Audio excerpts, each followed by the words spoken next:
It's now my pleasure to welcome you to the fourth annual Richard S. Salant Lecture on Freedom of the Press. Our Salant lecturer is Clay Shirky. Clay is one of the most genuinely, profound thinkers in this area that we have been discussing this morning in all aspects of it. The technology part of it, the media part of it, the press part of it, the values part of it. And I'm going to be talking more about Clay. But before I introduce Clay, I want to first spend a moment or two to make today's lecture, to talk about the two men who make today's lecture possible. This is an endowed lecture that we started 4 years ago, and it's something with which we feel great pride. Richard Salant was considered the greatest ever head of network news division for his tenure at CBS. This was during the time when CBS was truly the television news leader, the 1960s and 70s. No coincidence that Marvin Kalb was there as well. When Richard Salant became president of CBS News, the Keystone nightly news program, though, was 15 minutes long. There was no 60 minutes, no full-time unit assigned to covering elections, no CBS Morning News. He changed all that and made CBS the leader in raising television news to something respected journalistically in a way that it had never been before in this country. He stood for high-quality news and a willingness to fight for that high quality. But I think it is important to mention another great CBS icon, and I speak of Frank Stanton. Frank died on Christmas Eve of 2006. He was a great friend of the Shorenstein Center and the Kennedy School. He lived the latter part of his life here in Boston. And it is from a bequest in his will that the Salant Lecture was created. Frank Stanton was not a newsman in the literal sense. To the best of my knowledge, he never covered a story. But as president of the CBS network, he was a champion of news and of press freedom. For one thing, he was Dick Salant's ally and champion. He made it possible for Dick Salant to win the reputation of being the world's greatest news division chief and made it possible for CBS to become respected as the nation's Tiffany network for news. The point is that this lecture could have been called the Frank N. Stanton Lecture on Freedom of the Press. That he named it instead for his friend Richard Salant was a decision of Dr. Stanton, who among other things was remarkably modest. Clay Shirky, our 2011 Salant lecturer, would have been a man after Dick Salant's heart. Dick was a man who was a ferocious advocate of what was, in his time, the new thing, television news. But he was also someone who worried about news and technology, about where it was going and what the consequences, some unintended and largely unforeseen, would be. What the innovations of news that were happening, what impact they were going to have, and that they were happening at breakneck speed by the standards of the 1960s and 70s. The difference between the worries of Dick Salant and Clay Shirky is that Dick, for the most part, had to do his worrying with money. The new world of TV was awash with money. Clay is trying to think about a news universe that is, in many respects, on the verge of insolvency. We heard a lot about that to a degree this morning, especially in the traditional senses. But at the same time, is bursting with energy and imaginative new technology. I think it's fair to say that Clay Shirky is one of the world's most sought-after and quoted public intellectuals on the social and economic effects of internet technologies. His book, Here Comes Everybody, was a vision of a new world of online collaborative crowdsourcing in which the web would empower individuals in ways that would make the whole far greater than the sum of the aggregated parts. He speaks of algorithmic authority, in which unverified information is vetted for its trustworthiness through multiple sources, something that we discussed again this morning. The journalistic process reimagined for a digital age. Clay is on the faculty of New York University. We tried to lure him to Harvard. I did. But he has kids in New York in school, and he wouldn't leave.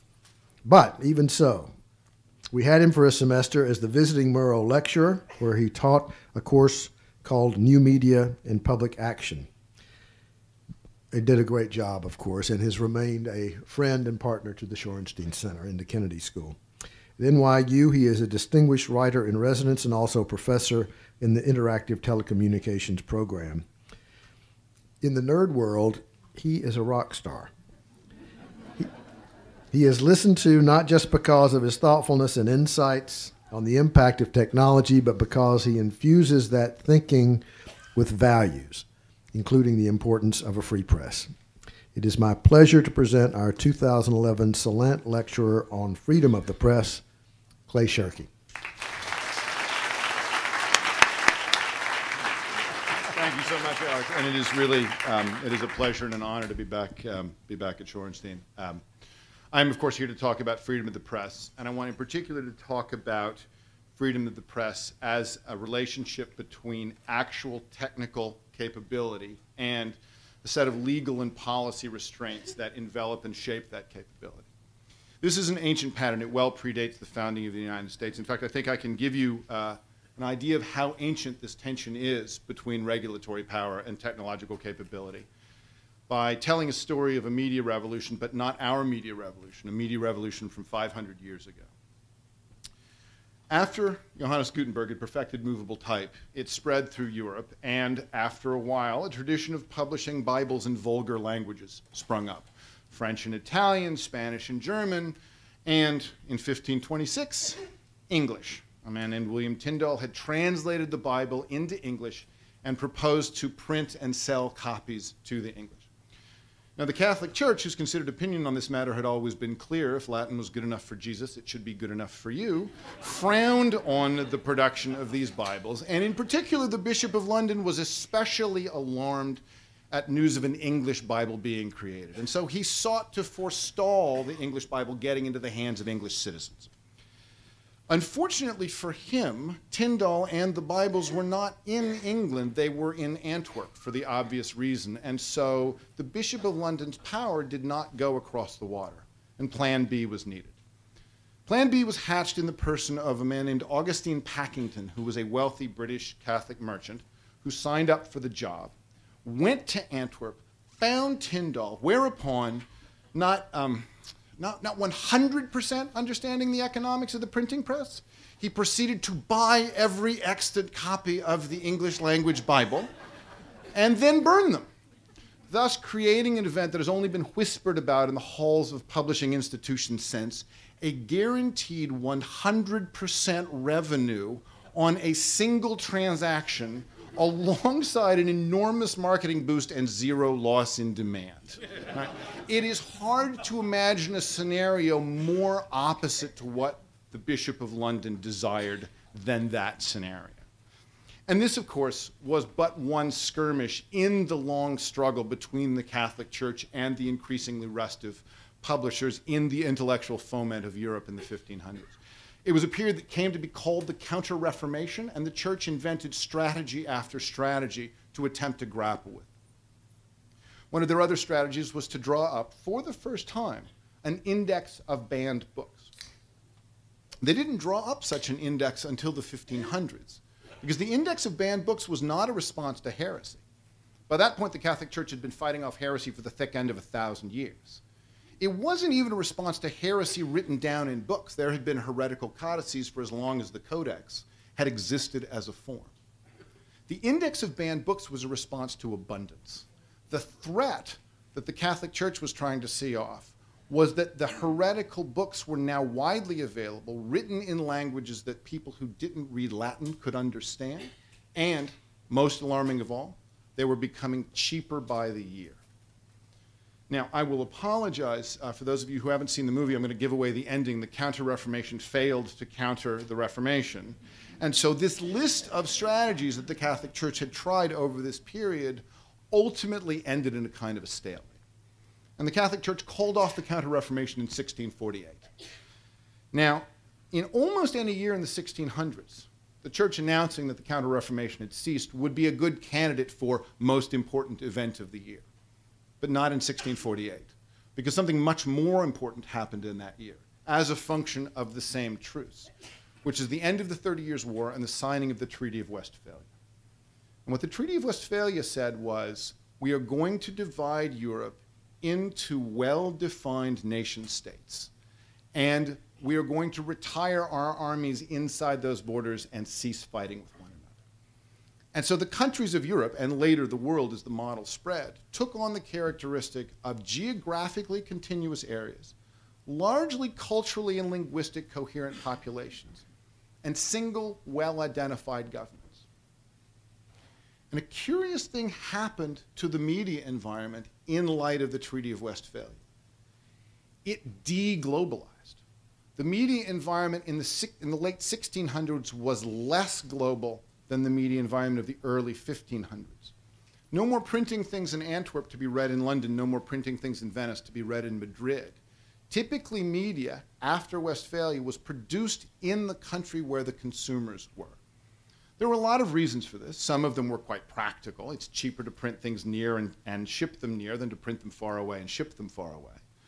Some of it had to do with novelty. As more people started writing books, the people who owned the printing presses had to be where the authors were, and most of the people writing in French were in France. And the borders of the nation state, whatever else they became zones of sharply reduced information flow, such that it was possible to have two very different regulatory regimes controlling the press, operating side by side in different countries with very little conflict between them. Now, a lot of media has been invented between 1648 and now. We've seen the telegraph and the phonograph and the photograph. We've seen motion pictures and the evanescence of all of same into the ether with radio and television. But curiously, despite all of those subsequent media revolutions, the media environment has stayed nationalized. Media has tended to be produced in the country where it is consumed, and that has been especially true of political media. So despite all of the new kinds of media invented, the model worked out in the aftermath of the Treaty of Westphalia has remained intact for several centuries. There are several reasons for this. Some of them are economic, right? The enormous amount of money required to own a printing press or to own a broadcast station can be most easily raised within the nation where the consumers of that medium are. Some of this is technological. It's easier for a radio station to broadcast near than to broadcast far. Some of this is regulatory. Right? At several critical points in the 20th century, the United States had to make choices.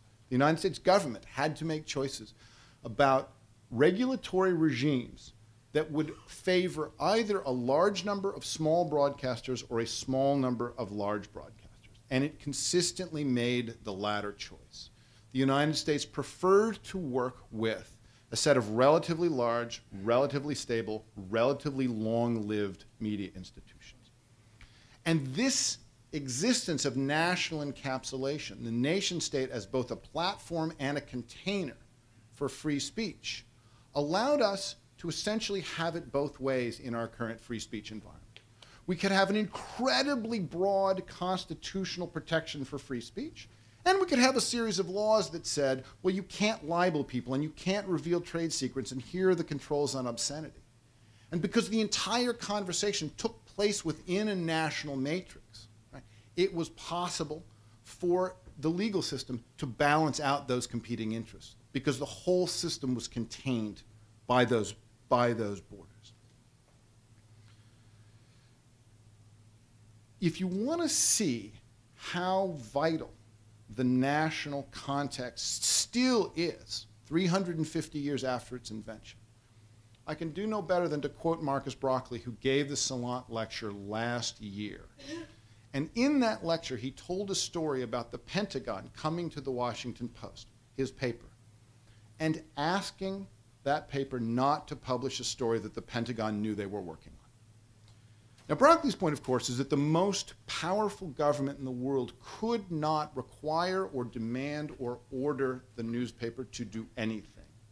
All they could do, said Broccoli, was to discuss the national interest and ask the editor to weigh the national interest against the decision to publish, and then leave the editor to make his decision. And it is indeed a glory of the American situation that our government cannot order our media outlets not to publish things. That was the part of the story that Broccoli was telling. But I want to call your attention to something he mentioned just in passing and called almost no attention to, which is the conversation the Pentagon had with the Post was about the national interest.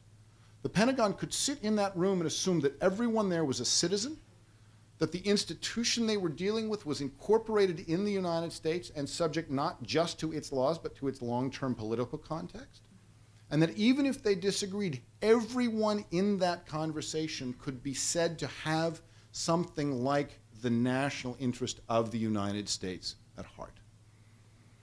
And the model for that conversation began in the middle of the 1600s and, in this country, ended last April with the publication of a video dubbed Collateral Murder and put up online by the online publishing site WikiLeaks. Now, Collateral Murder was the opening salvo of the release of a very large cache of State Department documents from the State Department's secure network. Right? And the Collateral Murder video was a precursor to the release of 250,000 cables from the State Department, first filtered and redacted, and then later, sadly, unfiltered and unredacted. And as this happened, and as people came to understand what WikiLeaks was doing, people cast around for parallels to look for in the history of freedom of the press. And very often in conversation, the parallels that came up were the ones that everyone reaches for as students of contemporary American democracy and media. The New York Times decision to publish the Pentagon Papers, and the Washington Post's refusal to reveal the identity of the informant in the Watergate case known as Deep Throat. But actors who were in those situations, Bill Keller at the New York Times, Floyd Abrams, who was the lawyer who argued the Pentagon Papers case, have explicitly denied that Pentagon Papers or the Watergate case are the apposite comparisons here. And although I disagree with those men as to why, I think they are correct. I don't believe that the Pentagon Papers gives us the framework we need to think about WikiLeaks. Compare the conversation with Marcus Broccoli and the conversation with Julian Assange, founder of WikiLeaks. There was no way the State Department could go to WikiLeaks and have a conversation that hinged on or even involved anything called the national interest. Julian is not a US citizen, he is an Australian citizen. He was not operating on US soil, he was in Iceland. And so the Pentagon Papers conversation took place entirely within the national matrix. And the WikiLeaks conversation took place outside of it. I don't think that the opposite comparison is the Pentagon Papers. I think the opposite comparison for WikiLeaks is William Tyndale's Bible. Julian is the publisher operating on remote soil. Reykjavik is our Antwerp. It is the environment that is far enough away from us that we can't get there. And the role of the Catholic Church is this time played by the United States government. The most powerful force that discovers its power stops at the water's edge, and it can't reach out and affect the media environment in the way that it would like. And in an even worse parallel, the histrionic but unfocused reactions from various parts of the US government, not least, alas, the Senate, called significantly more attention to those documents than there would have been otherwise, and caused the people at WikiLeaks so much consternation that they decided to distribute alternate versions of the encrypted file as a kind of doomsday device should WikiLeaks in fact be taken down. And this is partly because WikiLeaks was being pursued via extra legal means to have its hosting arrangements taken away, to have itself cut off from financial services via the credit system and so on. And the presence of those encrypted documents was one of the precursors to those documents finally being decoded. And for people who would risk their lives to try to help the United States now being subjected to plain identification in clear text. From Tyndale's Bible to WikiLeaks, I think history has repeated itself, but this time it was the second time that was tragedy. Now, I don't want to leave you with the impression that WikiLeaks has caused this post-national media environment. In fact, WikiLeaks' principal tool here wasn't their servers or their software or their people. WikiLeaks' principal tool was the internet. Right?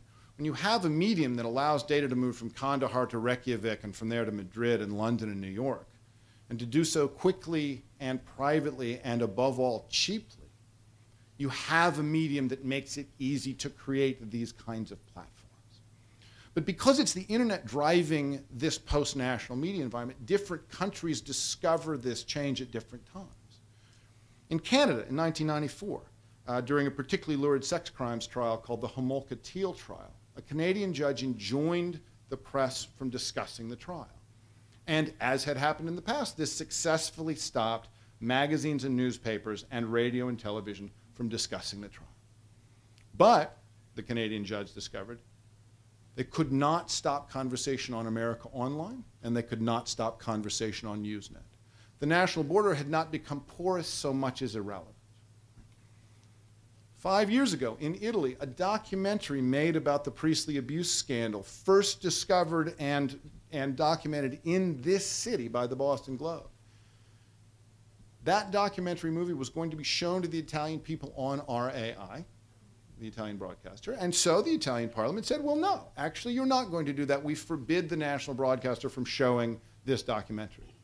At which point it was uploaded to YouTube, and it stopped mattering. Just last year, I was talking to the Guardian's correspondent in Johannesburg, who said, I used to write about South Africa so that people in England could read about it. But with the Guardian's online presence and the number of South Africans connected to the internet, I now have more readers in South Africa than I have in England. So an Englishman in South Africa writes for an English paper to be read by South Africans. It's not how you'd route the news if you were looking at a map. But sometimes other things trump geography. And increasingly, that is the case. Now, if I had to pick a spokesperson for the complicated and confused state of national regulation and post-national media, I'd pick Judge Eadie, a British judge who was asked to weigh in on a free speech case earlier this summer. A British footballer was rumored to have had an affair with a young lady, not his wife, who was both a model and a star on a popular reality television show. So the tabloid headlines, they basically write themselves. But the footballer took out what is called a super injunction.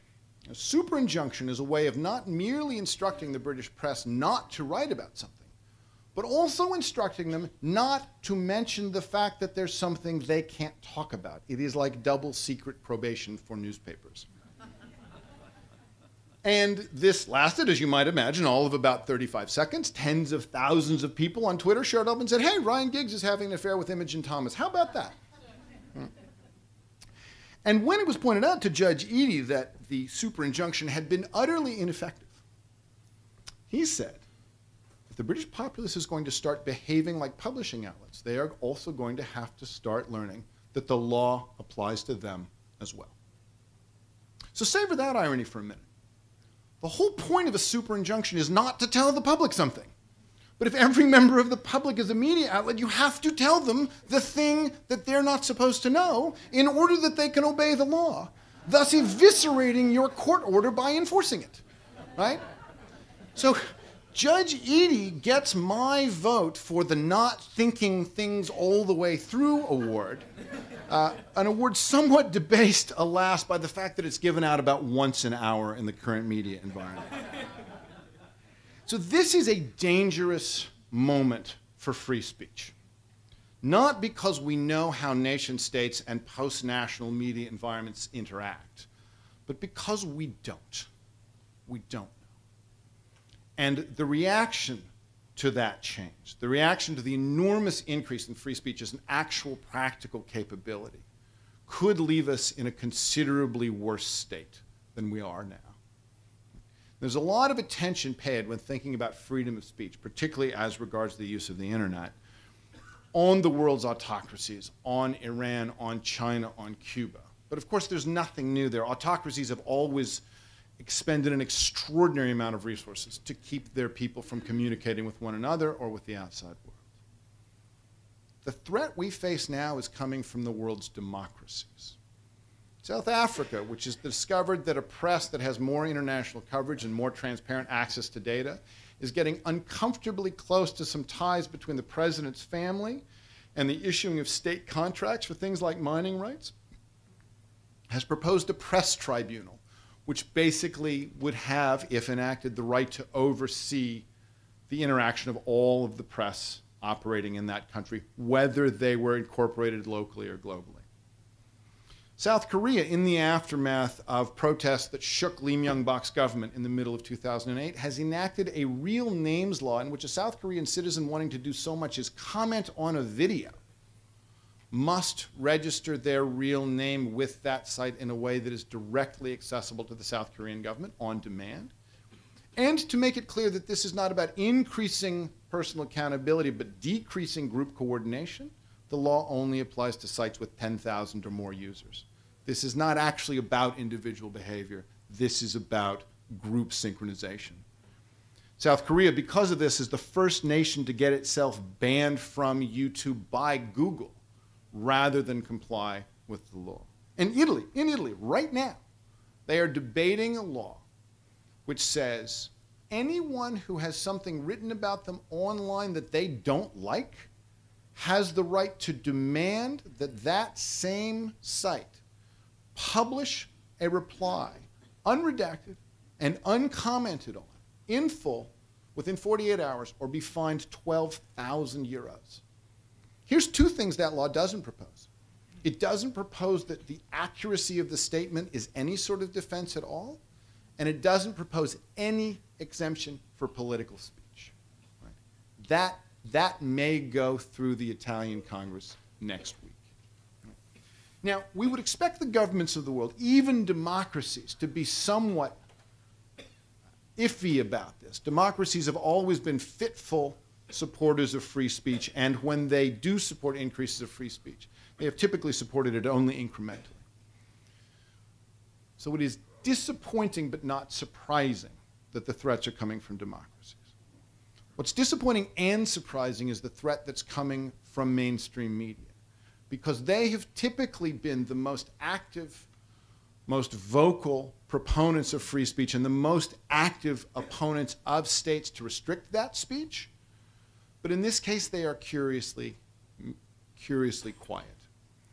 Now, one need allude only lightly, especially in this gathering, to the commercial and competitive forces unleashed by new internet competitors, as felt by the group of organizations we've learned to call traditional media.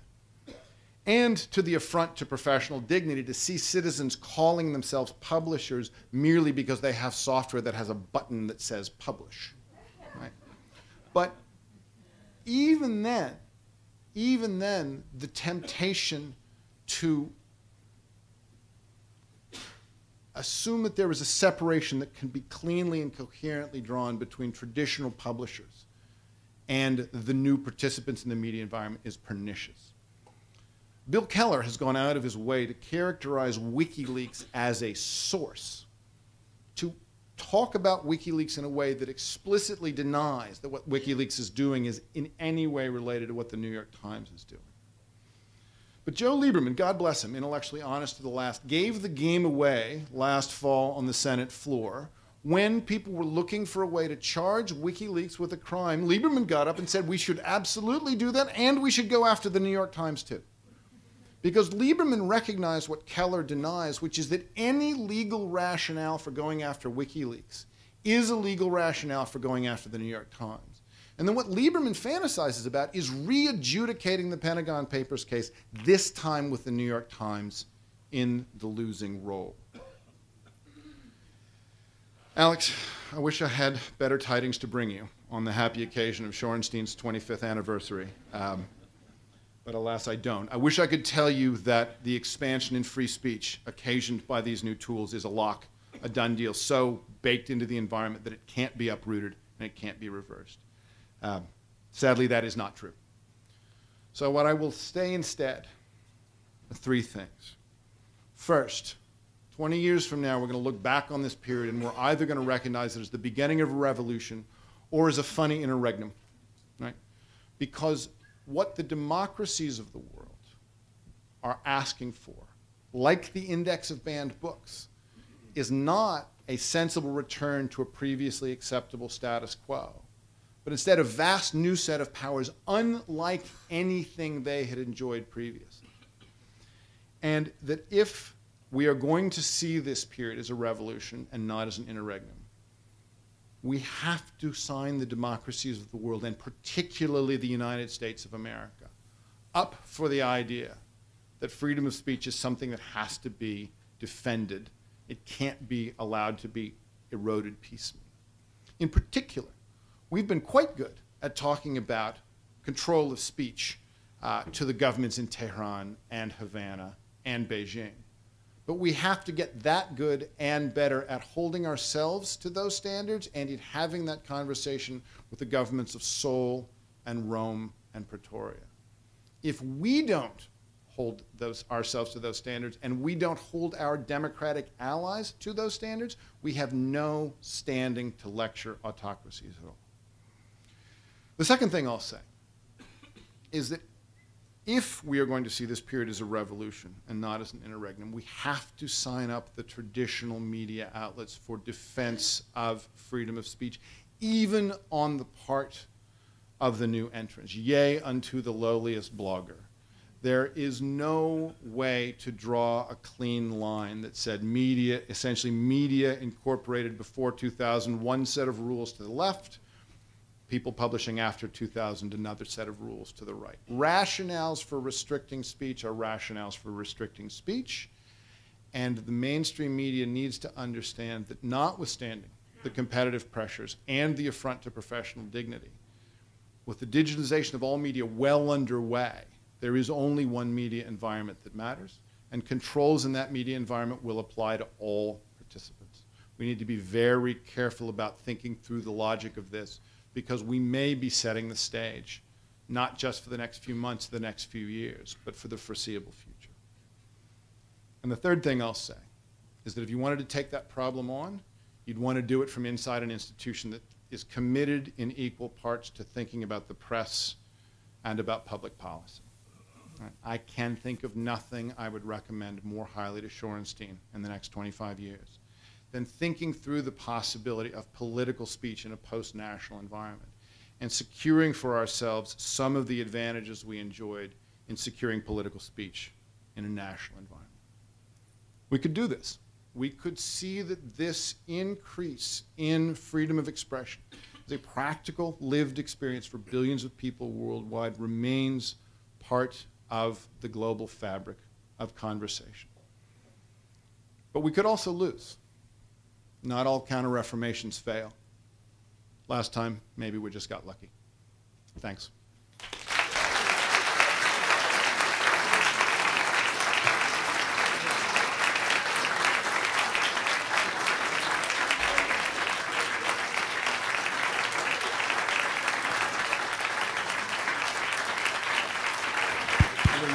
Clay is of course going to be taking questions, and if you would line up at the mics. I want to ask the first one, Clay, if I may. You described eloquently the national framework that allowed the United States to have a First Amendment, but also had such things as libel laws, recognition of genuine secrets, and so forth. In the world that you see, and the world that you see coming, is there any framework for those kinds of constraints, or is effectively the only alternative to having a kind of autocratic control of these efforts to have a free speech that can not probably be muted at all anyway? Is there any mechanism for similar kinds of constraints that do put what I think most of us would say are sensible and civilized constraints even on free speech? I mean, Yes, there will be, I think. Let me actually back up and say, first of all, one of the things I came to when writing Cognitive Surplus, the most recent book, is what I started calling the revolutionary's dilemma, which is to say that the more serious you are about believing something is a revolution, the more you are confessing that you can't predict the future. That if it's a revolution, it can't be predictable, and if it's predictable, it can't be a revolution. So my ability to see at the remove into the future that you're asking about is quite limited. That having been said, I don't believe that we will ever end up in a completely unregulated free speech environment. We've never had one. I don't think we ever will have one. I think the risk right now is that we don't yet know what this looks like, and that especially at this level of struggle around free speech with this relatively new capability, almost all of the constraints that are being imagined are constraints that that are fantasies about reversing the flow of time. But I do think that we will hash out constraints over the long term. And I think that there are at least two axes on which that could happen. One is participation among respective nation states in the same way that we work on financial regulations now. And there are both rogue actors and good actors, but once we are able to identify who is whom, we can start to negotiate free speech. Right? Famously now, control of the most pernicious forms of speech, e.g. child pornography, are worked out in exactly that framework. The other is that in the early days of the WikiLeaks, in the Cablegate publications, there was a commitment on the part of WikiLeaks to both filter and redact the files. And the fact that the files became unfiltered and unredacted was, in a way, a side effect of WikiLeaks' concern about US concern. But there was a moment there where you could imagine that however much the United States didn't want that material to be published, that it would have remained filtered had the reaction on both sides been different. And I think there are some basic human motivations around not getting people killed, for example, that do seem to apply to actors even when you can't rely on the national interest as being the constraint. But the key thing, I think, is that we need to build up those norms in negotiation and over time. And that what I'm afraid of right now is that even the democracies of the world are not looking for new negotiated norms, but rather the button that says reverse flow. Yes. If you would identify yourself. My name is Bernice Burish. I work with nurses on public communication. I wonder if you would comment on the tendency of employers attempting to restrict the free speech of their employees.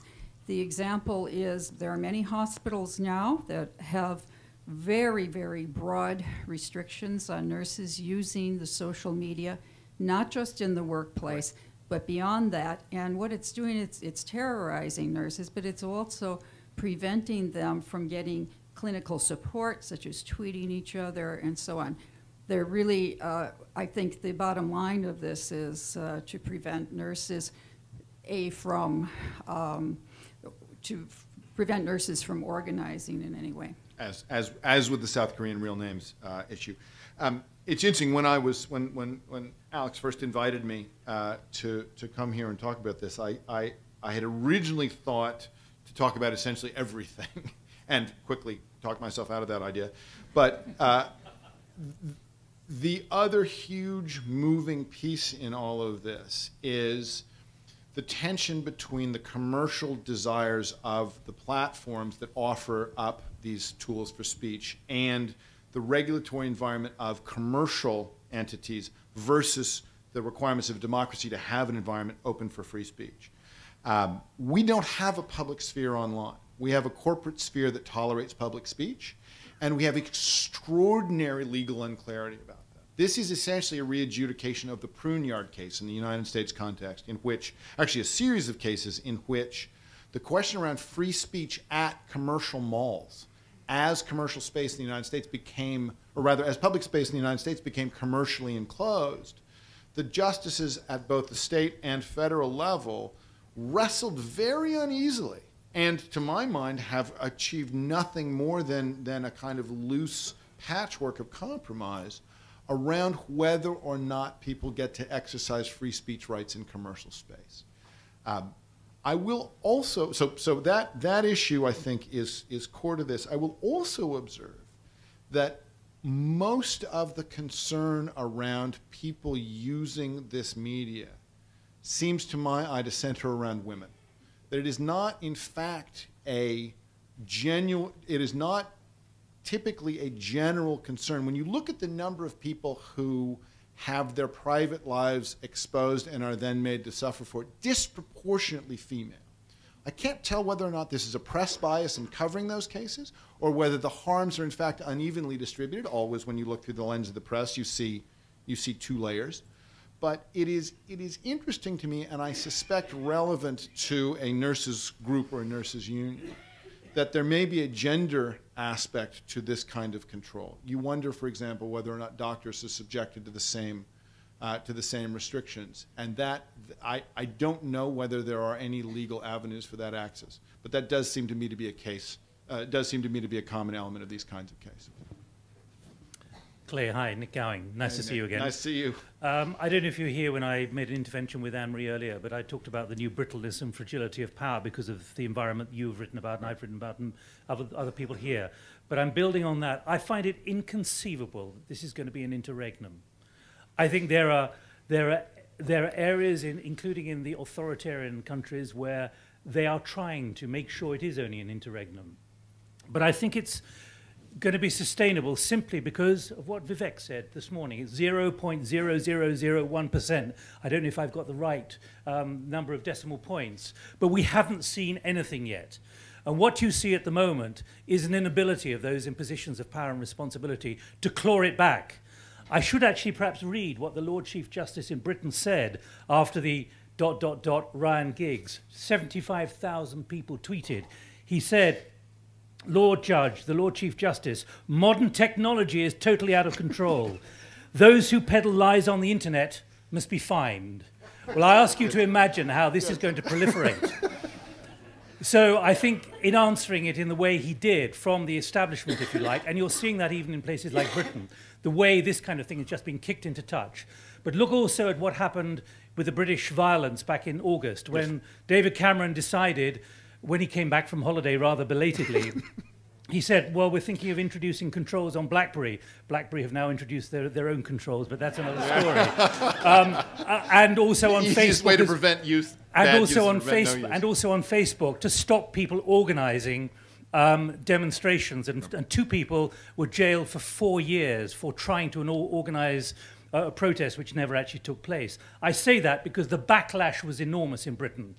Politically, it was unsustainable, even though the Chinese government actually, through Xinhua, congratulated David Cameron on introducing these measures. Clay, we can laugh about this, but I think these are indications of why this cannot be an interregnum. And if you like, the power of the bottom up, the community at the base, is going to make sure it won't be put back in its box. You know, Nick, I hope that you were right. And I will say, Nick wrote a piece some years ago called Sky Full of Lies, which was an analysis of essentially the change in the media environment from the point of view of exactly the kinds of decision makers Nick is talking about now. Cannot recommend it highly enough. I still assign it to my students as a discussion exercise. I hope that you were right. What I will say, I think, is that the threat is really the threat of national level control, of the resegmenting of the network at the joints. The Chinese are doing this. The Iranians have proposed a national internet, et cetera, et cetera.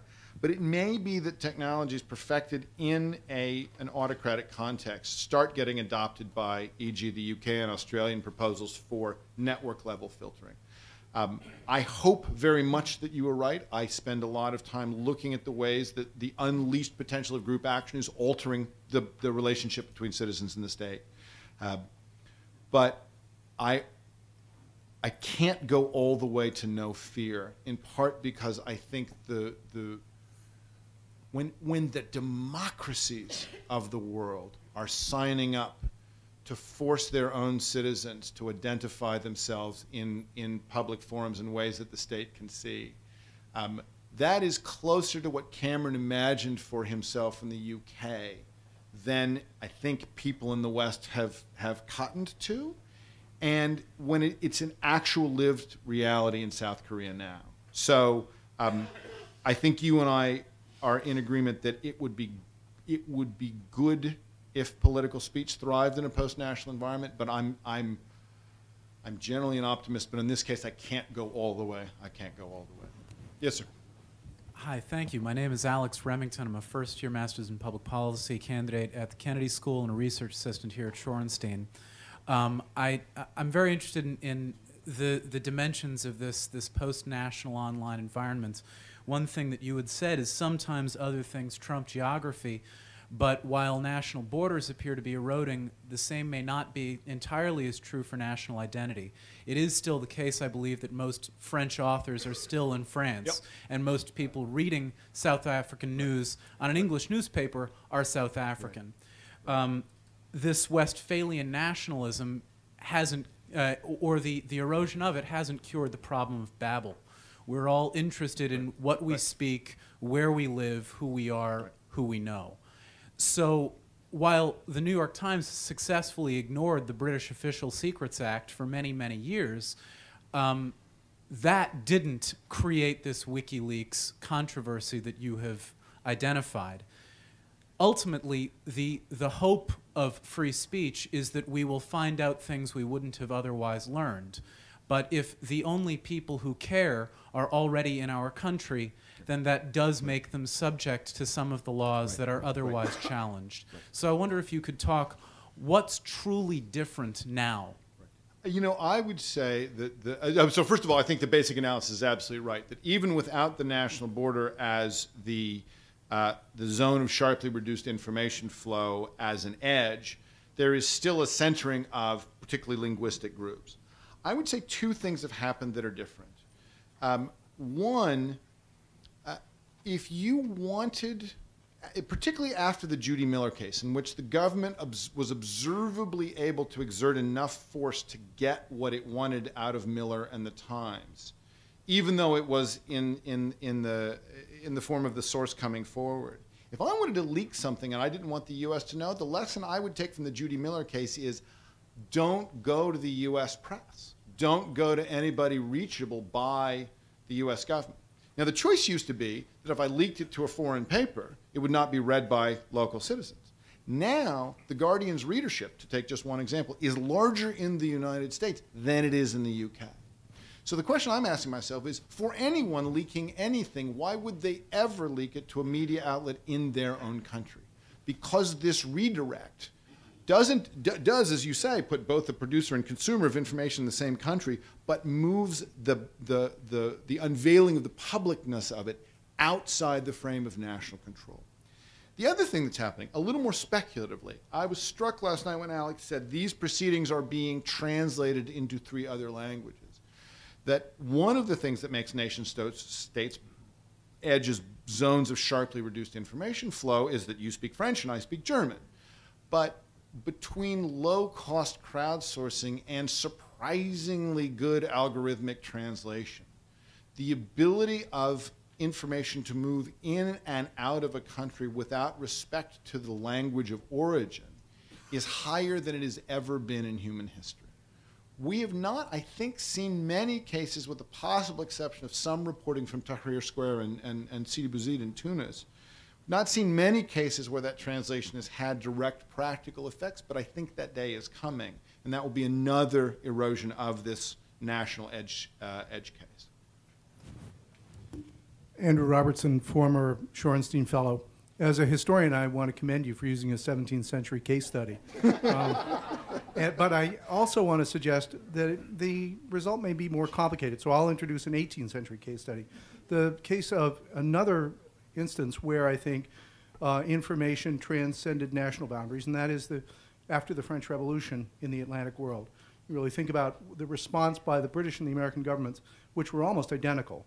That is, the British introduced the Sedition Act in 1795, and the Americans followed with a language that was almost word for word identical in 1799. Now, it seems to me that, what we see as a result is almost the immediate repeal on the American side, but the very long duration of the Sedition Act on the British side. And I suggest to you that we may see a very similar phenomenon in the future, that it may not be all one or all the other, that we may see repression continue in some of the countries that you've described, and we may see, a more jealous regard for liberty in some of the others. I think that's absolutely right. What worries me now is that the countries that we are used to seeing sign up for the jealous regard of liberty seem not to be doing it as much to my eye, in part because of the novelty of the threat, in part because of the post-national nature of the threat, and in part because the people usually goading them in that direction, the collection of organizations we've come to call traditional media, are not as eager to sign up to protect citizens acting as publishers or new competitive threats in the commercial landscape or foreign publishers, almost on the grounds that their traditional role is being undermined. And that is, I think, probably the right answer commercially and almost certainly the wrong answer politically. And that's one of the logjams I'm concerned about. Thank you. Hi, I'm Andy Glass. I'm a former fellow here. Very good. This was a brilliant lecture to a concerned audience, and I thank you for it. My question is, if we had a referendum or constitutional convention today on certain aspects of the Bill of Rights, beginning with the First Amendment, what do you think the American people would do? Would they reaffirm the First Amendment, or would they say, too much, we've gone too far, let's do it again? I think that the number of times that the language of the First Amendment has been taken out and given to people as a petition to have them not only not sign it, but to accuse the people circulating the petition of potentially having seditious attitudes towards the United States will give us the answer to that question. One of the enormous tensions around this kind of liberty, and it was alluded to by Nick Gowing earlier, which is that there are times when signing up for long-term freedom means tolerating certain classes of short-term harm. And it is very, very difficult, particularly in a mood in the country as dark as now, to get that to happen. I don't have much hope that that one could completely re-adjudicate free speech as a de novo concept in this country or in some of the world's stable democracies and get the same result. But what I do see is that countries entering into that possibility, particularly reading the things the Tunisians are saying about the design of their constitution, it is in a way one of the things whose importance you forget once it becomes part of the background of your life. And I'm afraid that that's where we are in the U.S. So I don't think that were we to undertake a direct referendum of these issues, that it would be the way to advance this idea. But I also don't think we need to. I think in a way what we need is for the traditional defenders of free speech, the United States government and traditional media, to sign up for those roles again, even against the short-term disorientation of the current environment. Last question, yes. George Mokray, independent scholar. Earlier today, some people were talking about media as asymmetric warfare now with the internet, and you're talking about post-global. I look at this, and I follow John Robb and Martin van Creveld, who talk about fourth-generation warfare, asymmetric warfare, global guerrillas, highly empowered small groups of people who are able to create the kind of actions that formerly nation states were able to do so. That's a further level of fragmentation which I would like you to address, if you can. Well, it's interesting. I think Anna Maria's gone, but one of the things that we have spent a lot of time talking about is the way in which, for people who think about foreign relations, the phrase non-state actor is like the phrase horseless carriage. It principally defines the future in terms of how it differs from the familiar past, and assumes that a new class of actors can be described with reference to the thing that they're not like that we're really familiar with. I think that the rise of non-state actors, John Robb in particular, that line of thought focuses on non-state actors in explicitly conflict-oriented situations. But when you look at things like the campaign to ban landmines, which came out of nowhere and generated a consensus among the world's governments in nothing flat relative to previous attempts to change people's minds. Or when you look at the transnational nature of protest movements now, there are flyers in Lower Manhattan explicitly referencing Tahrir Square as a rationale for occupying Wall Street. And whatever you can say about the coherence of those parallels, the awareness of non-state action as a just lived capability is, I think, one of the big forces shaping. When I look at the media environment, as you know from the class Alex invited me here to teach last year, when I look at the media environment and the effect on non-state action, I break it down into three elements: the synchronization of opinion, the coordination of action, and the documentation of results.